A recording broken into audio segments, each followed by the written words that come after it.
you're making an investment. So you're investing into developing a marketing system that will generate positive returns for you over a long period of time. By doing that, you're going to develop a system that allows you to make consistent sales every single week.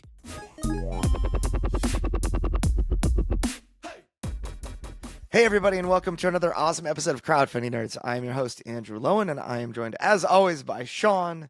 And today we're going to talk about e-commerce for noobs. In particular, e-commerce for people that have maybe never done e-commerce before, or rather never had an agency run ads for them. And this was kind of something that came out of a conversation I had recently. We love to share, whatever we're doing. And I felt like I had no resource to point this person toward that would help them understand what to expect. And they were asking questions about, very reasonable questions that come from a place of, I have some money to spend, but I just want to make sure that it's not wasted. I want to make sure that it gets a good return. And they were asking questions about, how can I know that I'll get a return for this? So this podcast is really designed for people that want to spend money, but aren't quite sure how it's going to generate a return, or how to know if it'll generate a return or not in e-commerce. I think there's certain bullet points we could probably cover that would be helpful. So just off the top of my head, one would be tracking. You have to be able to track what you're doing. We can get into that. The other one is Amazon. That can be a whole kettle of fish that can interfere with your e-commerce efforts. Creatives, what works, what doesn't work for selling products. And then I also think the different platforms, we'll probably be focusing mostly on Meta, I imagine, here. But yeah, there's some important things you need to know about Meta and how people use Meta if you're trying to sell products on Meta. So we probably should tap into some of those topics. Cool. So then let me kind of frame the story a little bit. Somebody sent me a message on Facebook saying that somebody follows me and what I share. They said, I'm finding I don't have the time to sell my trading card game, nor do I have the knowledge or awareness of marketing skills. The game seems to sell itself if I'm able to be physically present, but I'm often unavailable for that physical presence, and it's slow growing because of the limited frequency. Do you have any advice or business proposals to resolve this type of missing link so that I can make sales and spread the game faster? And I'm like, I asked some questions about the game and, just to try to understand. And, the first thing is, like, for me as a marketer and you as a listener, when it's not your game, we kind of had this conversation in our staff meeting earlier this morning, where it's so much about, like, the vision for the product is on the creator.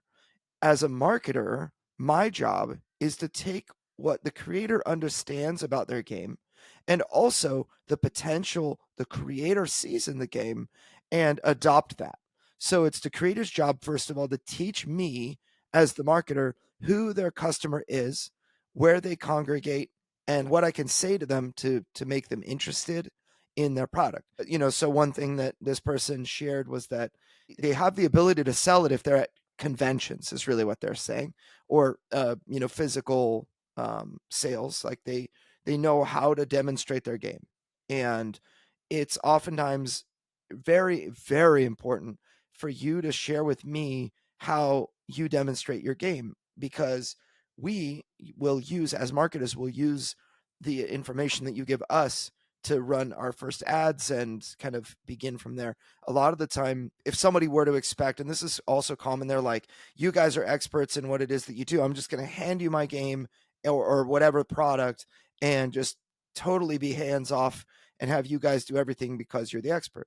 And while it's true that we understand marketing and how to position a product, there are some blanks that you guys have to fill in for us so that we can understand who would like this, what in particular stands out about this, because we might be experts in marketing, but we're not experts in your product. Yeah, I think if the convention is a great place to A/B test your pitch, so to speak, because what works at a convention or at a convention booth is going to work with your meta ads, and it's very similar because at a convention, everyone's fighting for your people's attention. People are just walking past, and they don't have any intention of maybe stopping at your booth. So you have to kind of win their interest in order to bring them to your booth and then talk about your product. So whatever you do in that environment to bring them to your booth and keep them there, whatever you say or whatever imagery you present is going to work well for meta ads and vice versa. So these things can often feed into each other. So if you've been running ads before you go to a convention, you might find certain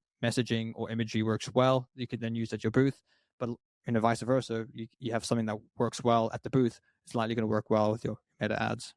Right. And even the way that you pitch the game, the first question, I remember when I was running Deliverance at conventions early on, I would ask people, "Hey, do you like dungeon crawlers?" And that would be, as people would walk by, they're like, "Oh yeah, I like dungeon crawlers." "Oh no, that's not my thing." And that's a way to qualify the right people. And I felt that kind of started to work. And then I started asking this question, which is what I ask today. The more, like, for me, I love drama. I love the drama of a really great performance, like in music, which is why 21 Pilots has become a really staple band in my household. Just the way that they perform is really entertaining, and I recognize that they see it as a performance. But the drama of like a really shocking statement is always something that I tend to I I'm drawn toward. So I came up with this idea, like, would you like to slay demons by the righteous power of God? And and that is like, what? What? It gets people to stop in their tracks, and it became something that is so fun to say at conventions because people of all stripes and beliefs or whatever are always just shocked in the most fun way. And in a way, like, it kind of reminds me of this study that was done on commercial trains, and I can't remember exactly where. It was either New York City or London or somewhere like that that has a large underground subway. There was a control group, which was just a crew went to various trains and would ride the train, and they would look for situations where a pregnant woman was standing up, or where an elderly person would join the train, and how often people would notice and get up and give them their seat. Like, how often are kind of those little random acts of kindness being displayed in normally. And then what they did was, for the control group, they added Batman. So a guy dressed up as Batman walked onto the train and did nothing at all. Just totally costumed up in this epic Batman outfit from, like, the Dark Knight. And the percentage of people that displayed random acts of kindness while Batman was present was double over not, just even though he didn't say anything or whatever. And I think the reason for that, they cited, was that it kind of pulls people out of their world, and it makes them more situationally aware of what's happening in their immediate surroundings. And it's because of that that they notice the pregnant woman that needs to sit down, or the elderly person. And I think they actually had, like, pregnant women and elderly people as actors that they would bring onto the train on purpose and see kind of what happens. And it went from like 25% to 50% of the people, or 50% of the time, people made room just because Batman was present. And what I'm getting at is that by pulling people out of what is their normal, they're really, people are inside their head all the time, and they might be looking at your booth thinking, what, I'm hungry, I'm gonna do two more rows, I'm gonna walk two more rows, and I'm gonna get some food. And that's what they're thinking when they're looking at your booth. But if you talk to them and you ask an engaging question, it often breaks that. And that's why I think that that's so valuable. So, when you're marketing on Facebook ads or whatever, you can use that stuff, and you can kind of leverage the question that you ask people, or the 30-second pitch. How can you make your game as interesting as possible in 30 seconds or less, and all of that. So that's all information. The more of that you have, the more that you understand, the better you're going to be able to help a marketing team. And by the way, if your marketing team is not asking you for things like that, you should volunteer that information. and say, hey, this is how my product has been well received when I've gone out to conventions, because the team will really appreciate that. Yeah, So it's about knowing that hook and how to communicate that quite succinctly. I recently made a post on the board game design lab that's got a lot of engagement, and it was tell me the hook of your game in 6 words, wrong answers only, which I think is quite a clever way because you have to first develop what makes your game unique and special, and then you have to do the inverse of it. So it's a useful technique just for as a marketer for your own game to kind of think about. But it's also resulted in some pretty hilarious, responses from people. But it's very important that you are able to succinctly say what your game is and kind of drive to the hook, the main thing. So in terms of the context of this discussion, the original question was, I have $1,000. How can I invest that into e-commerce to, maximize its profitability? That's basically generally the question, right? yeah, well, so what they asked was, after a little bit of conversation, they said this. So, can I expect to make back in proceeds what I would spend on marketing in a month? Say I spend $1,000, can I expect to see that $1,000 in profit of sales at the end of the 30-day period? So when people are asking questions like that, we want guarantees. If I give you $1,000 to control, given, let's say, our marketing fees plus the $1,000 in spend that they're going to give in, to Facebook, let's just call it $1,500 to keep it, simple.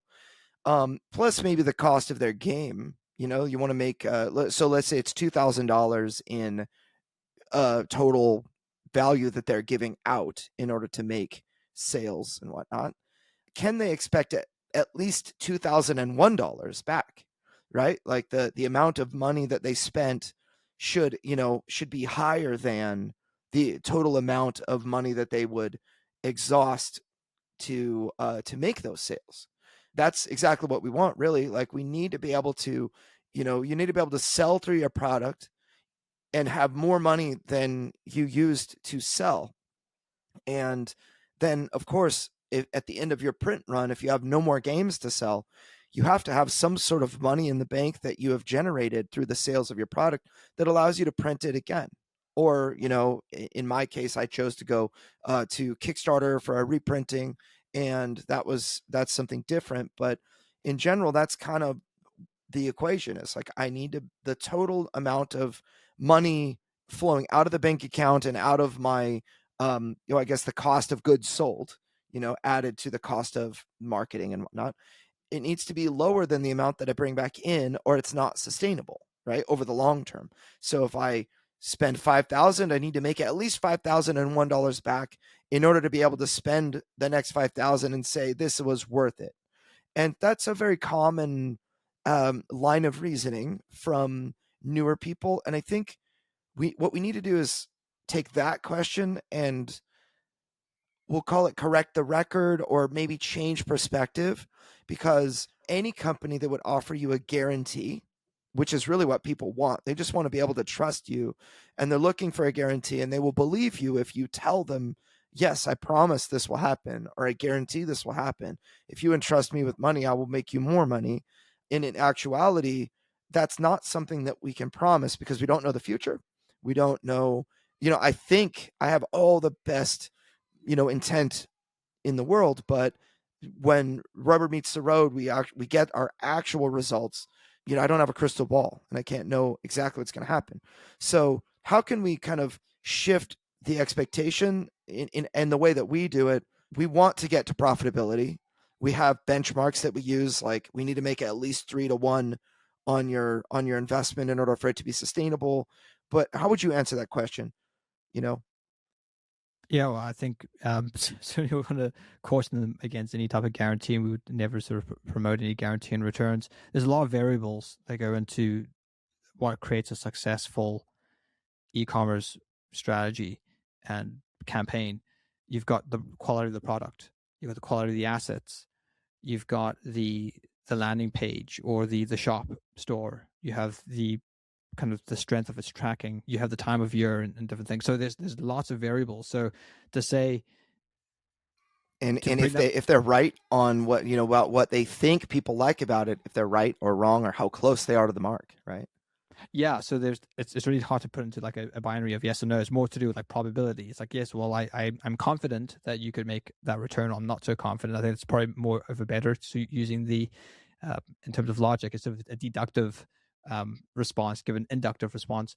But we've had some curveballs ourselves. Marketing so many different types of products. I can think very clearly of a very large gaming IP that when we got this client of ours to market this particular game, we thought we're gonna knock this out the park. It'd be easy. This is like shooting, fish in a barrel, and it was challenging, very challenging. The reason was is because the IP, even though it was very popular and big, has sort of been flogged a lot, and they've sold a lot of product, and the IP is also sort of stagnant. So it hasn't seen new content in a while. So we found with all of those variables, it actually was quite challenging to make a particular campaign profitable. So that's an example of where we go and they go, yeah, we have high expectations, and it goes the other way. And that's happened in the reverse as well, where we take something on, it's like, I'm not sure exactly how this is going to do, and then it turns out to be very profitable, to do very well. So we always want to be very careful. But I think in terms of using that $1,000 wisely or correctly, it really comes down to I think two important things for e-commerce.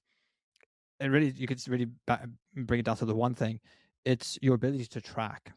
Pretty much all e-commerce is notoriously difficult to track, and this is the same for even like your Kickstarter or GameFound, your live campaign.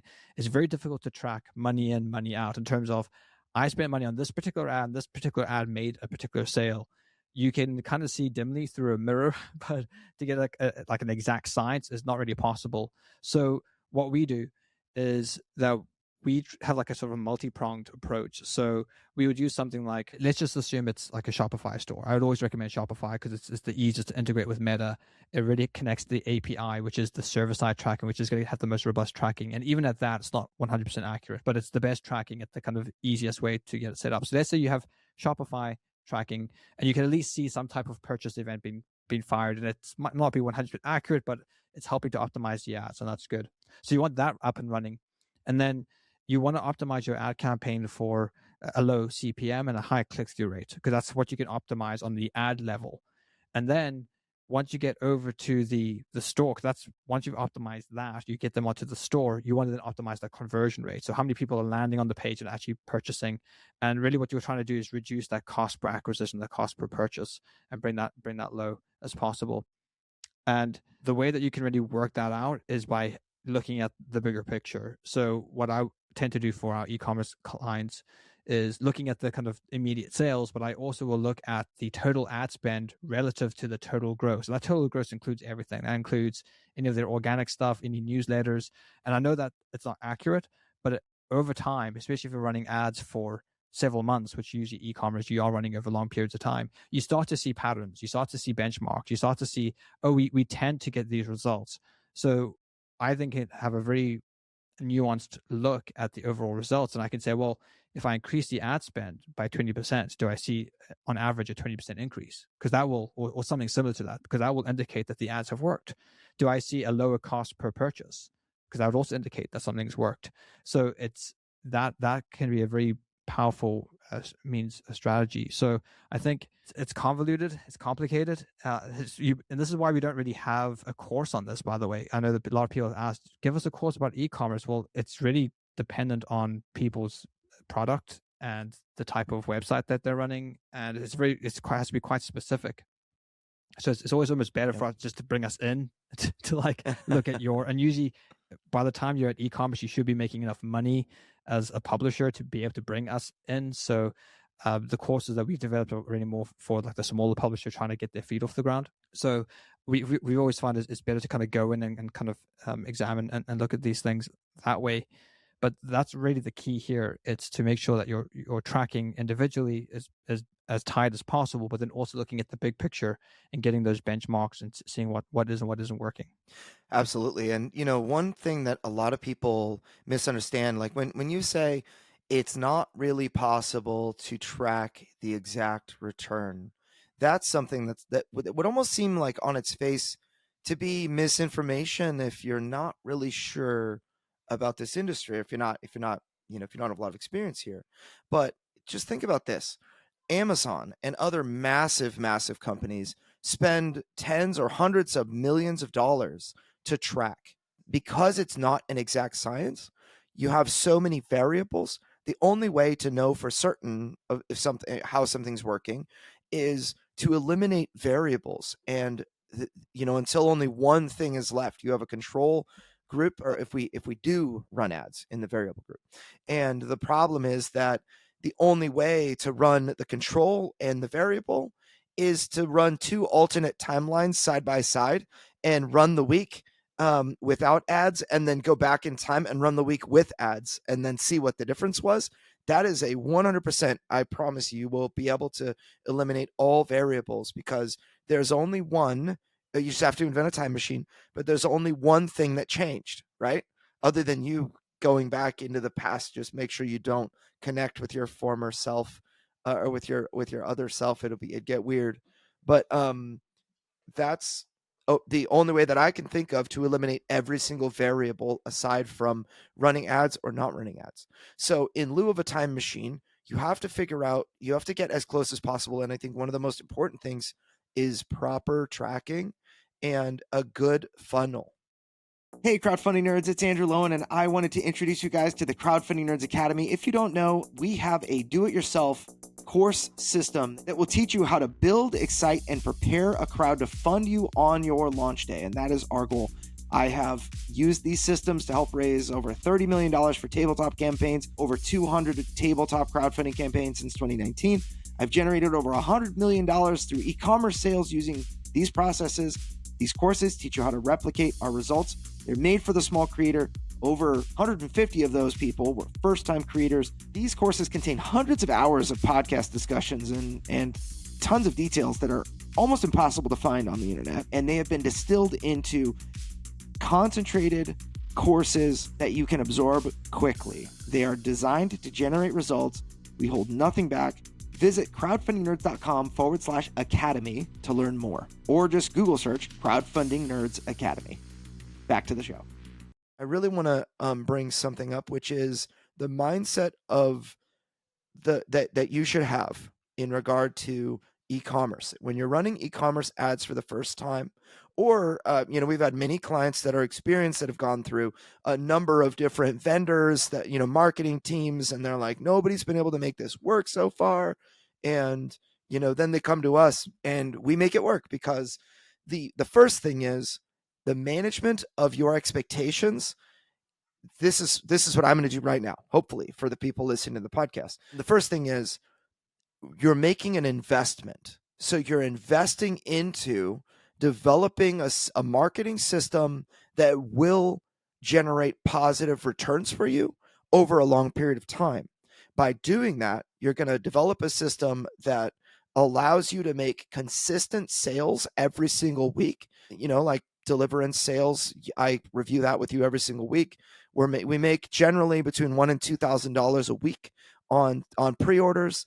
And we go over, was it a week that I sent out an update, or was it a week that, was low because of, is there something we can point to? And we try to kind of understand, to just get, really, we're just trying to keep our ear to the ground of the activity to see what's going on. But what I'm doing is I'm making an investment into just trying to understand how are the Meta ads and Google ads and whatever else we're running, how are they influencing the bottom line?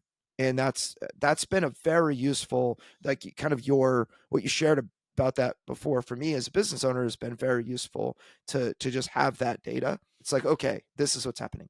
Now let's go back to that first example I used of $2,000 to out. We need $2,000.01, or $2,001 in order to make it profitable. Again, that $2,000 is very, just simple, but that's going to include all our expenses. Okay, that's going to include the ad spend, that's going to include the cost of the product, that's going to include the cost of our marketing fees and whatever. Let's just say we miss the mark. It's only $1,200 that we get in, but we spent $2,000 in assets, and it's partially variable because the amount of product you sell, maybe it's only 1,700 out because we only got 1,200 in, or whatever. In any case, you're at a loss. So you spend 2,000 and you only get 1,200. You have lost $800. The next $2,000 block that you spend, you had 1,200, but you have to supplement with 800 more. Let's say it's likely that we've learned from that information. We've made changes. We've made improvements. You're gonna still lose money, but we've managed to make $1,500. So you're still at a $500 loss for the, let's just say, that week, or that month, and you've lost a total of 1,300 because $800 loss in month one, $500 loss in month two. You've lost 1,300. But then in month three, we dial in and we manage to like almost break even, like $1,900 in, $2,000 spent. So the pattern is that we're losing money. We've lost money 3 months in a row. But because we're getting closer to that break even point, it's actually looks like it's going to trend positive here somewhat, eventually. So the next month we actually managed to get positive. So maybe it takes, in this example that I'm making up, 4 months.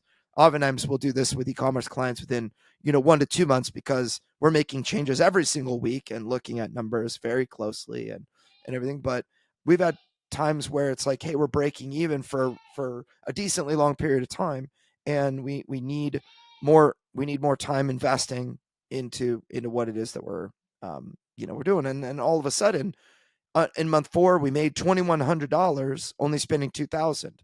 So that, what we had lost total was, we lost 800 the first month, we lost 500 the next month, we lost 100 the next month, and that's a total of $1,400 that you have lost by hiring us as your marketing team with e-commerce in this made up example.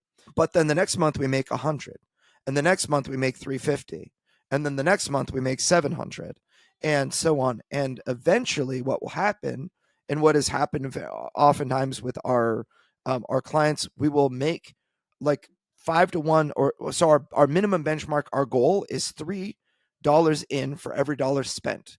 So that means if you spend $2,000 with us, or really it's an ad spend. So in ad spend, if you spend $1,000 in ad spend, it's our goal to return $3,000 minimum. That would cover and then some your investment of, marketing services, whatever. That'd be positive 1,000 in our example. So we have clients that are earning 9 to 1, 7 to 1, 5 to 1. These are really, it's 5 to 1 and up is our goal. So whatever your numbers are, we have to start there. And if it's the type of account, sometimes it starts at a loss like that, the result is that we need to learn more. We need to experiment more. We need to make changes and adjustments. Maybe we need to change creatives. Maybe the landing page isn't that great. Maybe the sales process is really clunky because you're using some janky, website that uses PayPal only, and it's not like a normal e-commerce experience. So yeah, upgrade the site to Shopify, or let's use ClickFunnels, or let's change the messaging, or let's change the creative. All of this is going to be something that you're investing in. So the money that you have lost is not just being thrown away for nothing. What it's doing is, it's actually, we're establishing a pattern of understanding so that we can generate a permanently profitable source of income and revenue for your company.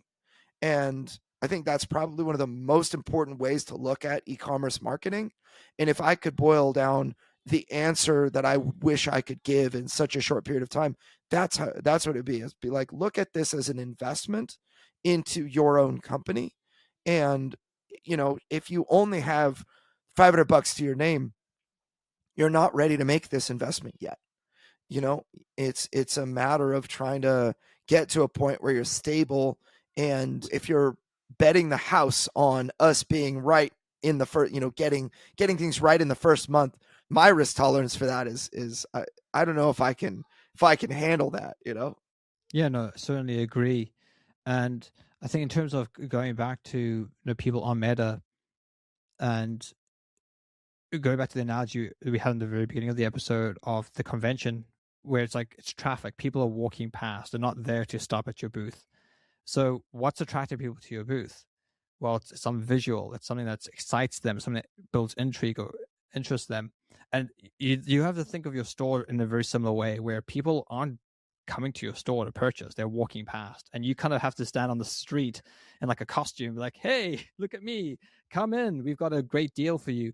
And we found that, and this is another way to kind of reduce some of those variables by using something like ClickFunnels, because ClickFunnels is a website system that kind of builds into your, Shopify, and it allows you to have very granular controls on how you're presenting a product. So let's say you want to sell a certain product and bundle. So let's say in the case of Deliverance, you want to sell the core game with the metal coins. So in something like ClickFunnels, now ClickFunnels isn't cheap, so this is something that you want to be doing when you are sort of confident that you can make consistent sales.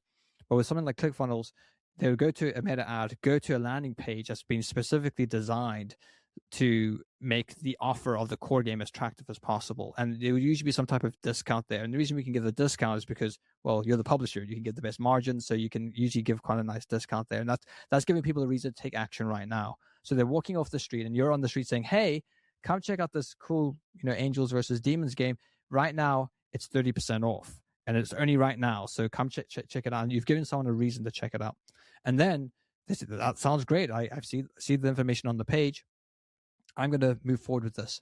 And then when through a ClickFunnels system, when they add that to cart, they will get a little sort of bump offer, and it'll say, "Well, if you add metal coins right now, you can get those at 50% off." And that way, what you're doing is you're creating this really attractive bundle and package that's only accessible through this meta ad that people can purchase. And what we found with creating systems like this is that you're able to scale that very well, because you're able to tweak every area of that funnel so that it's fully optimized. You can change the imagery, you can change the offer, even you can change the percentage of the discount. And doing that type of work has proved to be very successful in driving consistent sales that you can track, because it's a closed system. It's not in your kind of overall Shopify store. And you can really see very clearly money in, money out, and you can really fine tune that offer. So that is, I think, a really great place to start if you are struggling. If you don't have lots of products like a large catalog, because one thing about Shopify is that the reality is it's expensive to get sales through ads using any advertising system. Every dollar you spend not making a sale is a dollar that someone else has to pay, essentially, who's not buying the game, because the people who buy your products are ultimately funding your advertising efforts. And if you don't have a large catalog, it can be very challenging to make a single product profitable, particularly if it's something small like a trading card game. If you're selling like a $20 product, it doesn't matter how good your game is. I don't see how you could really make that sustainable long term. You might get a couple of sales now and there, but it might just be break even where the money you're putting in, you're getting out. What you really want to try to do is bundle and create larger order value, so that cost per click and the cost per acquisition makes sense. If you can get the kind of average order value from like a dollar per click to be a $100 sale, like that you can sustain that. So that's kind of what you need to think about in terms of your product offer. But this is where ClickFunnels can be helpful for like a publisher with a single product, because you can sell that single product with an accessory, and you can discount it severely and kind of make that presentation very clear and very attractive that can only be accessed through this ad. Essentially, they can't do a Google search, can't go to your store and find this deal. It's like limited time only. You're the special person. We saw you walking down the street and we've invited you in, and here's the offer, take it or leave it. And that we found that system works very well in driving consistent conversion. So I would certainly recommend, if you are in the kind of realm of seeking to do e-commerce and you don't have a large catalog, certainly investigate ClickFunnels as a solution. That's very true. And now the strategy that you're talking about, really what it comes down to is the number of transactions from a single customer, or the total order value from a single transaction. Those two things. Mm-hmm. So what you're talking about bundling is increasing the total order value from a single transaction.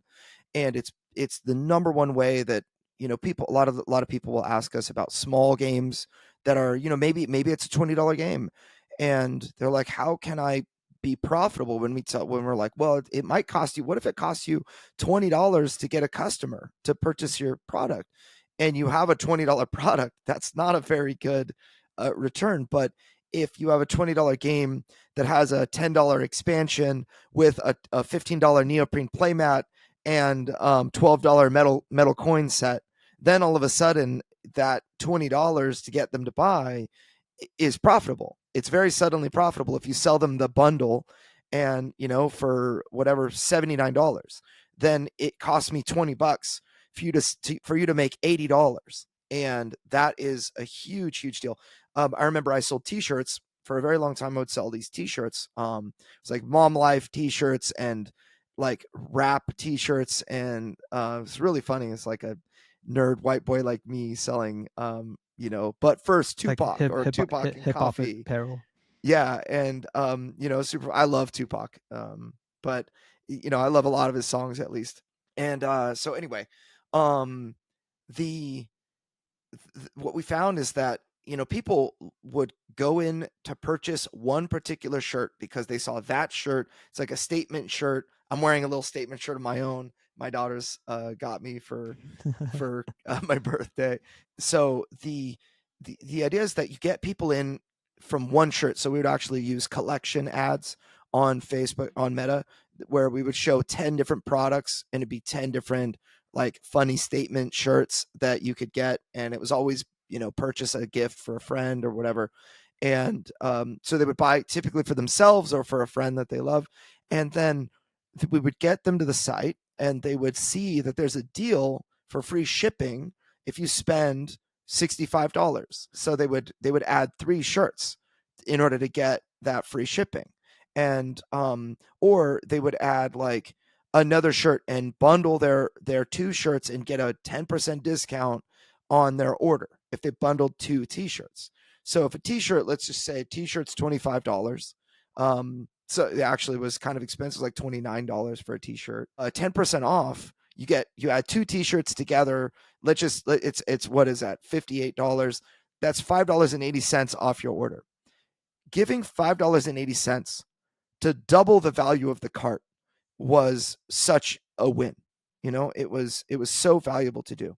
The average order value of that company per cart was like $44, because the one shirt, if one shirt's 29, 2 shirts is 58, and 3 shirts is, I guess that's 87. Then the average worked out to $44. That bundling is, I think, really important. So then the other thing to consider is, actually this is particularly relevant with a trading card game, is the number of transactions. So when you sell, let's say you do sell, like in your example, like a $20 product or a $30 product, that's the starter box. The starter box gets them in the door and allows you that kind of that open pathway to then sell future purchases, especially trading card games. That's what they live and die on, the number of transactions that you make, and not just the quantity of purchases of one transaction. So whereas like for me, a board game, if I sell Deliverance, that's all I can kind of sell. I mean, I can sell add-ons and whatnot. I can sell future games that I make, which may take 2 years or 3 years to get another game made in that line. And so, whereas a trading card game, you want to sell booster packs. And, from the same set, people will buy booster packs. The next week, buy more booster packs. So that I think is important. And this kind of brings me to a really important concept called the loss leader. So the loss leader concept is when you sell something that is not directly profitable, but ends up opening the pathway to profitability in the future, or for other marketing campaigns that you may run.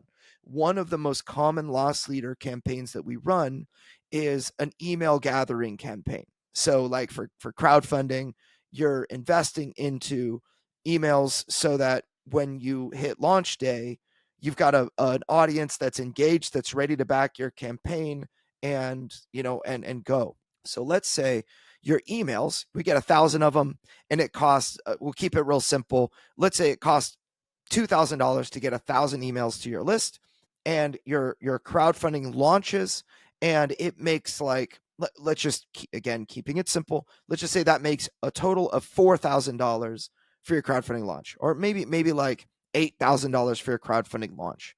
Your crowdfunding campaign, if you didn't have that, let's just say, if you didn't have that, your crowdfunding campaign would be like crickets. But because you invested and you had that initial $8,000 put in, Kickstarter is going to start sending you people. And when your campaign gets funded quickly, you're going to have um, a lot more people jump in, a lot more news media coverage and other things like that. So that initial investment of emails is going to, that didn't have an immediate return, is going to kind of prime the pump for a very powerful Kickstarter campaign. And you can point to the investment you made into the emails as sort of that loss leader, even though that campaign wasn't profitable, very super profitable on its own. It allowed you to fund, $60,000 on Kickstarter. That was the first, that was the most important initiative that you ran to fund your, the amount that you did on crowdfunding. So I think that's something also that's very important to consider. In another, maybe easier example to understand, a plumber, his loss leader is a leaky faucet or a clogged toilet. If the toilet won't flush, that's the thing that's going to get me to call, because that's kind of an emergency. Or if the faucet just won't stop leaking, or if the drain won't drain, then I'm going to call. That might be a $99 service charge to come out and just, snake the drain real quick and it's fixed. However, that $99 charge allows him to put his sticker on your water heater. So when the water heater explodes, that's $2,000 that he's going to make fixing that for you. Or he might be able to, get that lead in. And then, oh yeah, we have this clogged toilet, but then there's also this other thing that's been going on, and you can actually turn that into a bigger sale, even though the customer wasn't originally intending. They might actually just see value in what it is that you've done for them, and then want to use you again. So Or they the refer you to a friend who has a yeah, problem. exactly. The referral is another huge thing in service-based businesses. Hey, crowdfunding nerds, if you're looking for an awesome fulfillment partner for US shipping, you should really consider Bridge Distribution and Fulfillment. I personally use them. I've used them for multiple projects. They do such a great job. They also can fulfill Amazon orders and get you prepped for Amazon and their warehousing team. I have been so happy using Bridge Distribution. I'm really proud that they're sponsoring us. If you reach out, bridgedist.com, that's bridgedist.com, let them know we sent you. All right, now back to the show. So that's something to consider. Is your marketing campaign a loss leader? One of the big things that we do is the remarketing stuff. So when we send people to, in fact, back to the t-shirt analogy, we would make $44, in a campaign that cost $20 to make that sale. So we didn't make a whole lot of money. T-shirts, the cost of the shirts, the cost of the marketing, the cost of my agency, it breaks even, let's say. But with remarketing, we would make sales for like $5. So $44 cart for $5 in sales with remarketing. Then the abandoned shopping cart would pick up another, would recover about 7.5% of all the carts that were abandoned. That was as profitable as the marketing campaign by itself. So looking at the marketing campaign, even though it was just break even, we were making money hand over fist for that company because of all of the other avenues, because it was more of a loss leader campaign. Yeah, one of the first things I do when we get a new e-commerce account, and they say that I know that they've been running ads for a while themselves. They've been trying different things. They've got a pixel installed. The first thing I do is I set up a abandoned cart ad, and it's usually a way to make us look quite good pretty early on, because I know that there's people who've probably added to cart who've abandoned their carts. You can create an ad that targets those people directly, and just links them straight to the cart. Say, hey, finish your order, and you can see things like you get these massive orders for like $2 or $3 because it's just been sitting there. They forgot about it or they went away, and they're actually I do want to buy that, and they finished the purchase. So definitely retargeting, especially when you start building a large catalog, that becomes the bulk of your sales, because you've already built a catalog of people who buy your things.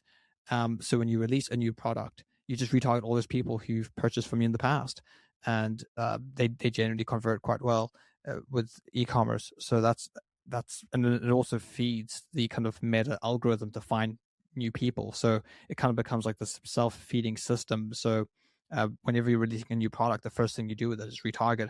And the other advantage of that is all your fans will then see that new product, and then they like and comment, and then you can duplicate that ad when you're prospecting or finding new people, and then it has all that positive engagement on the ad. So it kind of like helps build it up before you start sending it into the wild to find new people. But generally in e-commerce, you want to separate what we call prospecting and retargeting. So prospecting is finding new people. We usually do this by excluding everyone who's ever been to your page. So your ads then are essentially always finding new people who've never been to your website. And then you want to have retargeting, which is either people who have taken certain actions on your page, like add to cart, or who have purchased, or who have even just been to your page or kind of clicked around your page or spent a certain amount of time on your page. Then you can then separate your ad spend accordingly to prospecting and retargeting. And generally, you need to spend more on prospecting because the retargeting is much smaller, but the kind of returns on retargeting are usually higher. So it's kind of this kind of catch-22 where your prospecting is feeding your retargeting system, but you need to be spending more on prospecting in order to make the retargeting worthwhile. Yeah, absolutely. And the next thing I wanted to mention, maybe one of the last things, is momentum. So when I'll use myself as an example. When we have someone new come in for deliverance, the amount of time that it takes to close the sale is around 3 weeks. And there are a lot of things that we use to kind of figure that out. But when somebody first sees an ad to the time that they actually purchase, there's a process that they take in the middle there. And sometimes it's like, oh, I see a thing. Oh, I like the thing. I buy the thing. Just quick ad hoc purchase. But a lot of the time they're like, well, that's a $99 game. I'm going to think about it. They're not just going to do nothing. What they're going to do is they look at YouTube videos. They join our Discord and start asking questions. They go to Board Game Geek and look for information. They check the ratings and the gameplay and see, is this something that I would actually like? Is this something my gamer group would enjoy? Is this something that I should invest into? And then when they make that decision, they may never tell you that, oh yeah, I found you via Facebook ad. But we ask people all the time when on our Discord, they're like, I just purchased Deliverance. I'm super excited. My favorite character is this one, whatever. It's like, well, how did you first hear about us? They'll say, oh, I think I found you guys on like a Facebook ad. Or one example of an advertisement that we invested into was the Exorcist Files podcast. We spent for an ad there, and I constantly hear, oh yeah, I heard about you guys on a podcast. It's like, well, that's the podcast we spent on. So it's definitely that one. And it's clearly working, over and over again. Yeah. Yeah. Maybe this one, shoot. So, that's something to consider, the momentum that you build.